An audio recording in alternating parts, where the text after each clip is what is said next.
హనుమంతుడి ఆలయాల్లో స్వామికి సింధూరం అలంకరించడం, భక్తులు దాన్నే బొట్టుగా పెట్టుకోవడం చూస్తుంటాం. మారుతికి సింధూరాన్ని అర్పిస్తే కోరిన కోరికలు నెరవేరుతాయనే నమ్మకమూ ఉంది. ఒక హనుమాన్ ఆలయాల్లోనే కాషాయ రంగు సింధూరం కనిపిస్తుంది.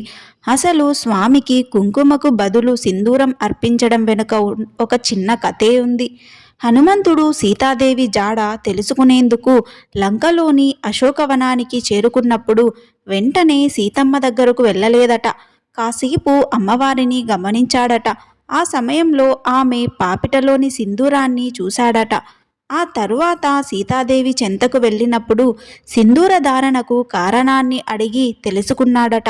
అప్పుడు సీతాదేవి శ్రీరామచంద్రుడికి సింధూరం అంటే ఇష్టమని, స్వామి దీర్ఘాయుష్షు కోసం తాను ధరిస్తున్నానని వివరించిందట. కాస్త సింధూరం ధరించినందుకే దీర్ఘాయుష్షు వస్తే తాను కనుక శరీరమంతా రాసుకుంటే రాముడికి ఎలాంటి సమస్య ఉండదని భావించాడట హనుమంతుడు. అప్పుడు తన ఒళ్ళంతా సింధూరాన్ని రాసుకోవడం మొదలుపెట్టాడట. ఈ భక్తిని చూసి శ్రీరాముడు ఎంతో ఆనందపడి, నా భక్తులంతా నిన్ను సింధూరంతో పూజిస్తారు అని వరమిచ్చాడని చెబుతారు.